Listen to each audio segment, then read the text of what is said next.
ఆంధ్రప్రదేశ్ తెలంగాణ రాష్ట్రాల్లో టెట్ డిఎస్సికి సంబంధించినటువంటి ఉపాధ్యాయ మిత్రులందరూ కూడా నా హృదయపూర్వక నమస్కారాలు. నేను మీ డాక్టర్ జేఎస్పీ రాయుడు. ప్రియమైన మిత్రులారా, మెగా గ్రాండ్ టెస్ట్ సిరీస్ 50లో భాగంగా మన గత క్లాస్లో మరి 42 గ్రాండ్ టెస్ట్లో ఉన్నటువంటి కొన్ని విషయాలు డిస్కస్ చేసాం. చివరిగా ఉన్నటువంటి 10 బిట్లు కూడా డిస్కస్ చేద్దాం ఫ్రెండ్స్. చూడండి, ఈ కింది వాటిలో లక్ష్యాల లక్షణము కానిది అని చెప్పేసి అడిగారు. లక్ష్యాల యొక్క లక్షణం కానిది. లక్ష్యాలకి కొన్ని లక్షణాలు ఉంటాయి, స్పష్టీకరణకి కొన్ని లక్షణాలు ఉంటాయి. మరి ఇక్కడ తీసుకుంటే బోధనకు మార్గదర్శకత్వం వహిస్తాయి. తప్పనిసరిగా లక్ష్యాలు అనేవి ఉపాధ్యాయుడికి సంబంధించినవి, బోధనకు మార్గదర్శకత్వం వహిస్తాయి. కరెక్టే. విద్యార్థి వికాసానికి ప్రతీకలుగా ఉంటాయి. ఇక్కడ విద్యార్థి అంటే మనం గుర్తుపెట్టుకోవాల్సింది ఎవరు? విద్యార్థి అంటే తప్పనిసరిగా మనము స్పష్టీకరణను గుర్తుపెట్టుకోవాలి. విద్యార్థి అంటే మనం ఏం గుర్తుపెట్టుకోవాలి?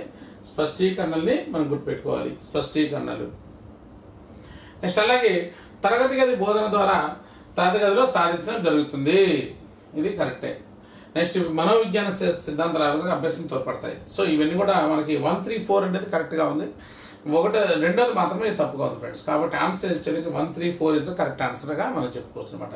ఈ లక్ష్యాలు స్పష్టీకరణకు సంబంధించి కూడా మన బిట్స్ ఎక్కువ అడుగుతుంటాడు. ఈ లక్ష్యాల యొక్క లక్షణాలు, స్పష్టీకరణ యొక్క లక్షణాలు కూడా మనం అవగాహన చేసుకోవాలి ఫ్రెండ్స్. నూతన విషయాలు వాటి ప్రాముఖ్యతను బట్టి ఆమోదిస్తాడు. ఆమోదించడం, తిరస్కరించడం అనేది దాన్ని వైఖరి అని చెప్పేసి అంటాం అనమాట. వైఖరి, వినియోగం, అభిరుచి, నైపుణ్యం. దీన్ని నూతన విషయాన్ని వాటి ప్రాముఖ్యతను బట్టి ఆమోదిస్తాడు. వైఖరికి సంబంధించినటువంటి స్పష్టీకరణగా మనం పేర్కొనవచ్చు. వినియోగం అంటే మనం ఆల్రెడీ డిస్కస్ చేసుకున్నాం. ఓకే, సాధారణీకరిస్తాడు, జరగబోయే ఫలితాన్ని ఊహిస్తాడు, జరగబోయే ఫలితాన్ని చెప్తాడు.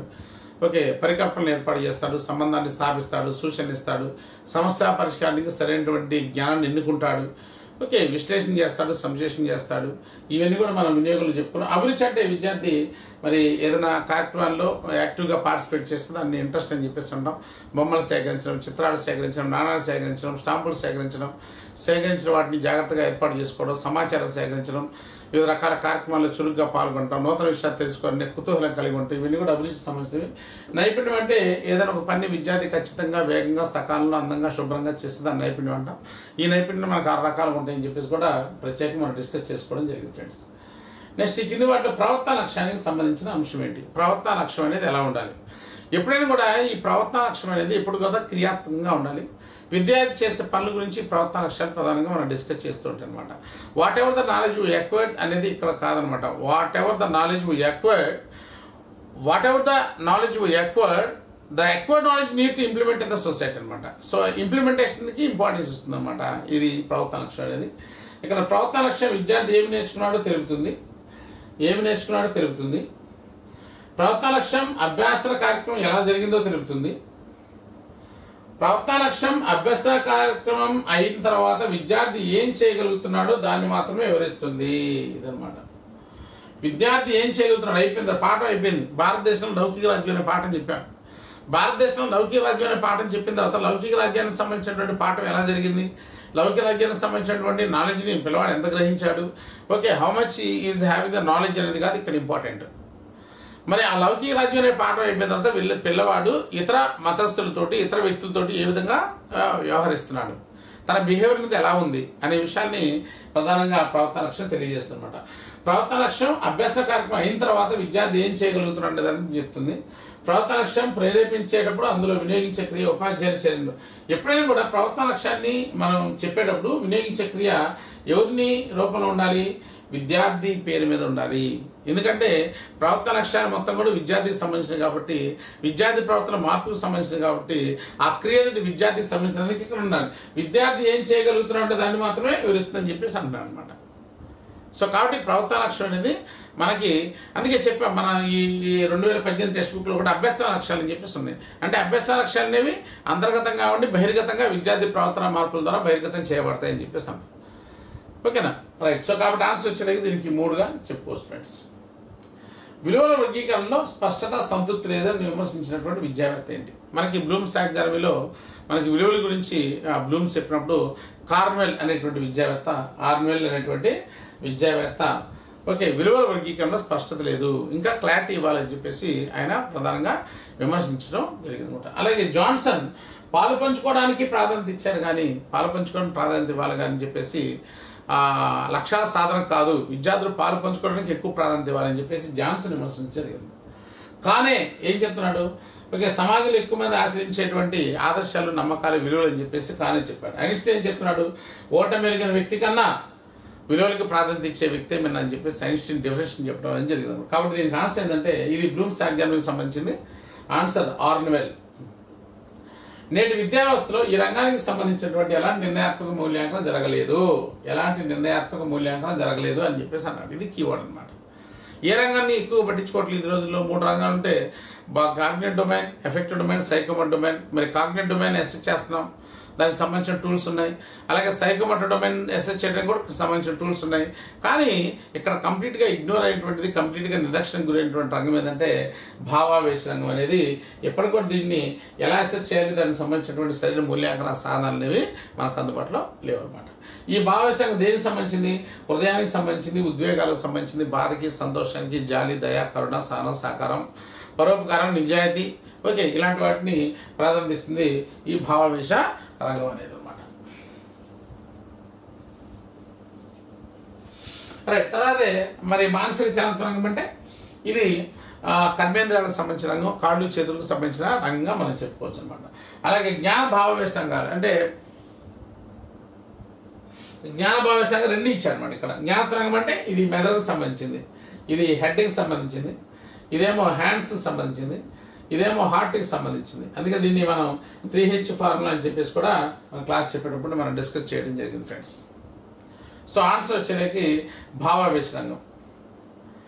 టౌన్షిప్ మోడల్, డ్యామ్ మోడల్, గ్రహాల మోడల్, గ్లోబ్ మొదలైన పాఠ్య ఇది మోడల్స్ అనమాట. మోడల్స్ ఇక్కడ కీవర్డ్స్ ఏంటంటే మోడల్స్ అనమాట.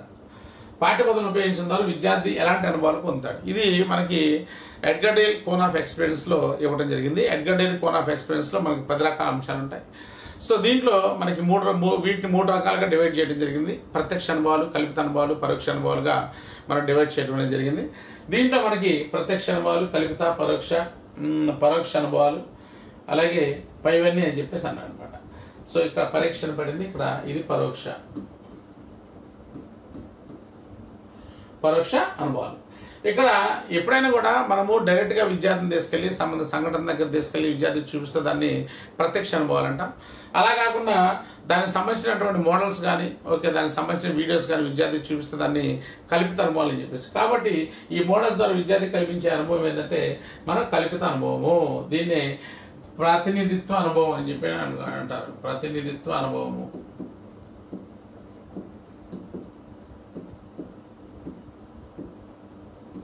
వీటిని మనం కాంట్రిబ్యూట్ ఎక్స్పీరియన్సెస్ అని చెప్పేసాం. కాంట్రిబ్యూట్ ఎక్స్పీరియన్సెస్ అని చెప్పేసి అంటాం అనమాట. కాంట్రిబ్యూట్ ఎక్స్పీరియన్సెస్ అని చెప్పేసి అంటాం.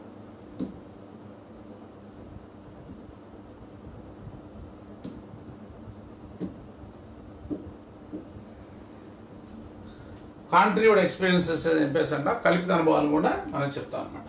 మరి ప్రత్యక్ష అనుభవం అంటే అనుభవానికి అనుభవం పొందే వ్యక్తి మధ్య సంధానకర్త లేకుండా అనుభవం పొందే వ్యక్తి ప్రత్యక్షంగా కృత్యాల్లో పాల్గొనే అనుభవాలు పొందితే దాన్ని ప్రత్యక్ష అనుభవం అంట. విద్యార్థులు స్వయంగా ప్రదేశాలు సందర్శించడం కావచ్చు, స్వయంగా కొన్ని కృత్యాలు చేయడం కావచ్చు, స్వయంగా నాటకాలు పాల్గొనడం కావచ్చు, స్వయంగా విద్యార్థుల చర్చల్లో పాల్గొనడం కావచ్చు, ఇవన్నీ కూడా ప్రత్యక్ష అనుభవాలకు సంబంధించిన. పరోక్ష అనుభవాలు అంటే మనకి విద్యార్థికి ఉపాధ్యాయుల మధ్య సంధానకర్త ఉండి సంధానకర్త ద్వారా విషయాన్ని తెలుసుకొని మనం విద్యార్థికి చెప్తే దాన్ని పరోక్ష అనుభవం అంటాం. అంటే కార్గిల్ యుద్ధంలో నేను పాల్గొన్నాను, ఆ అనుభవాలను విద్యార్థికి నేను మాటల రూపంలో చెప్తే దాన్ని పరోక్ష అనుభవాలు అని చెప్పేసి అంటాం. ఈ యొక్క అనుభవాలకు సంబంధించి మనకి ఎగ్జామినేషన్లో బిట్స్ అనేవి అడుగుతున్నాను ఫ్రెండ్స్. సో కాబట్టి దీనికి ఆన్సర్ ఏంటంటే కల్పిత అనుభవం.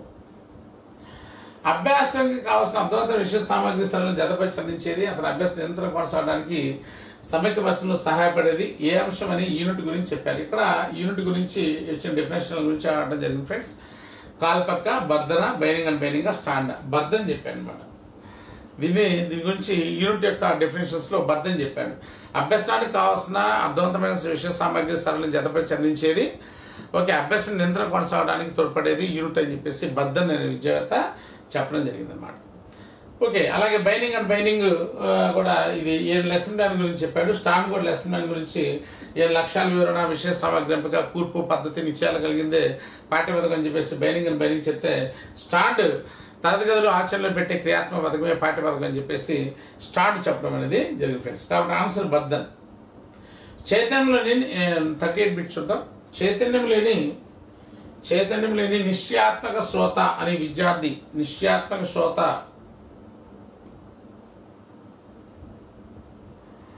చైతన్యం లేని నిశ్చయాత్మక శ్రోత విద్యార్థి రుజువు చేసే బోధనా పద్ధతి. చైతన్యం లేని నిశ్చయాత్మక శ్రోత చాక్ అండ్ టాక్ మీద ఉపన్యాస ప్రదర్శన, పర్యవేక్షణ, సాంఘిక ఉద్గార పద్ధతి. దీని కరెక్ట్ ఆన్సర్ ఏంటంటే చాక్ అండ్ టాక్ మీద అంటాం. దీన్ని మనం ఉపన్యాస పద్ధతి అని కూడా చెప్తాం ఫ్రెండ్స్. ఉపన్యాస ప్రదర్శన పద్ధతిలో మరి విద్యార్థి కొంత పార్టిసిపేట్ చేస్తూ ఉంటాడు. ఉపాధ్యాయుడు ప్రశ్నలు అడుగుతుంటాడు, మధ్యలో ఆ ప్రయోగం గురించి విద్యార్థి సమాధానం చెప్తుంటాడు. పర్యవేక్షణ పద్ధతిలో విద్యార్థికి వచ్చిన సందేహాలను ఉపాధ్యాయుడు నివృత్తి చేస్తుంటాడు. సాంఘిక ఉద్గార పద్ధతిలో తప్పనిసరిగా విద్యార్థి చర్చలో పాల్గొంటాడు. ఇక్కడ ఉపాధ్యాయుడు అధికారం చెలాయించి విద్యార్థి అధికారం లేకుండా నిష్క్రియాత్మకంగా ఉండేటువంటి పద్ధతి ఏంటంటే ఉపన్యాస పద్ధతి అని చెప్పేసి దీన్ని ప్రాచీన పద్ధతి, అలాగే సాంప్రదాయిక పద్ధతి, చెప్పే పద్ధతి, భాషణ పద్ధతి అని చెప్పేసి 5 రకాలుగా చెప్తారు. సమస్యను ప్రశ్న రూపంలో ఉదరించిన విద్యావేత్తలు ఎవరు? మరి సమస్య పరిష్కార పద్ధతిలో ప్రతి ప్రశ్నకి ఏ విధంగా అయితే సమాధానం ఉంటుందో ప్రతి సమస్యకు పరిష్కారం ఉంటుందని చెప్పేసి బైనింగ్ అండ్ బైనింగ్ అనే విద్యావేత్తలు సమస్య ప్రశ్న రూపంలో చెప్పారనమాట. బైనింగ్ అండ్ బైనింగ్ అనే విద్యావేత్తలు సమస్య రూపంలో తెలియజేయడం జరిగిందనమాట. ఓకే, 40 చూద్దాం. అవగాహన ప్రజ్ఞ కంటే జ్ఞాపశక్తి ప్రాధాన్యత ఎక్కువ ఇచ్చేటువంటిది ఇది. అవగాహన ప్రజ్ఞ కంటే జ్ఞాపశక్తికి ఎక్కువ ప్రాధాన్యత ఇచ్చేటువంటి ఒక మూమెంట్. ఆగమన, నిగమన, అన్వేషణ, పర్యవేక్షణ. దీంట్లో అవగాహన ప్రజ్ఞ కంటే జ్ఞాపశక్తికి ఎక్కువ ప్రాధాన్యత ఇచ్చే పద్ధతి ఏంటంటే నిగమన పద్ధతిగా మనం చెప్పుకోవచ్చు అనమాట. నిగమన పద్ధతిలో మరి సంబంధిత విషయాల్ని మనము ఉన్నటువంటి సిద్ధాంతాన్ని అనేక అంశాలుగా నిరూపణ చేయడం అనేది జరుగుతుంది అనమాట. సో ఈ నిరూపణ చేసే క్రమంలో విషయాల్ని గుర్తుపెట్టుకొని వరుసకంలో వాటిని ప్రాక్టికల్గా నిరూపించడం జరుగుతుంది. అందుకే దాన్ని నిగమన పద్ధతి అని చెప్పేసి అన్నాము. ఆగమన పద్ధతిలో ఉదాహరణ ద్వారా సాధనీకరణ చేస్తాడు. అన్వేషణ పద్ధతి అంటే విద్యార్థి వాస్తవాన్ని పరిశోధన ద్వారా తెలుసుకుంటే దాన్ని అన్వేషణ పద్ధతి అంటే దీన్ని ఆర్మ్స్ట్రాంగ్ అనే విద్యార్థి దానికి మూలపురుషుగా చెప్పుకోవచ్చు. పర్యవేక్షణ పద్ధతి అంటే విద్యార్థి చదువుకునేటప్పుడు ఉపాధ్యాయుడు పర్యవేక్షణ చేసి దానికి సంబంధించినటువంటి సందేహాలు నివృత్తి చేస్తే దాన్ని పర్యవేక్షణ పద్ధతి అంటారు. రైట్ ఫ్రెండ్స్, మరి ఇది మరి మెగా గ్రాండ్ టెస్ట్ 42కి సంబంధించినటువంటి 40 బిట్స్ గురించి మనం డిస్కస్ చేసుకున్నాం. ఈ బిట్స్ అనేవి మీకు ఎంతో ఉపయోగకరంగా ఉన్నాయని చెప్పేసి నేను భావిస్తున్నాను ఫ్రెండ్స్. మరి త్వరలో కూడా బుక్ రిలీజ్ అవుతుంది. ఈ మంత్లో గ్యారంటీగా మీ చేతికి బుక్ అనేది వస్తుంది ఫ్రెండ్స్. మరి ఈ విషయాన్ని గమనించి మీ అందరూ కూడా మీ ప్రిపరేషన్ కొనసాగించండి. మరి ఈ డిఎస్సిలోనే మరి ముఖ్యంగా ఏపీ అభ్యర్థులకి స్కూల్ అసిస్టెంట్ పోస్టులు అనేవి చాలా ఎక్కువగా ఉన్నాయి కాబట్టి మరి సర్వశక్తులు అడిగాక ఏజ్ లిమిట్ కూడా పెంచాడు కాబట్టి 44 దాకా పెంచారు. మరి మన గౌరవ ఎమ్మెల్సీలు కూడా మరి దాన్ని 47 దాకా పెంచాలని చెప్పేసి వాళ్ళు కొద్దిగా రికమెండ్ చేయడం జరిగింది. మరి ఈ నోటిఫికేషన్లో గవర్నమెంట్ ఎలాంటి డెసిషన్ తీసుకుందో మనం వెయిట్ చేయాలి. సో ఏదేమైనా కూడా ఇది మంచి ఛాన్స్. మరి దీన్ని మీరు నిరుపయోగం చేయదు ఫ్రెండ్స్. మరి ఈ యొక్క డిఎస్లో మీరు అందరూ సక్సెస్ సాధిస్తారని చెప్పేసి మనస్ఫూర్తిగా కోరుకుంటూ ఇస్తాను. Thank you friends, thank you.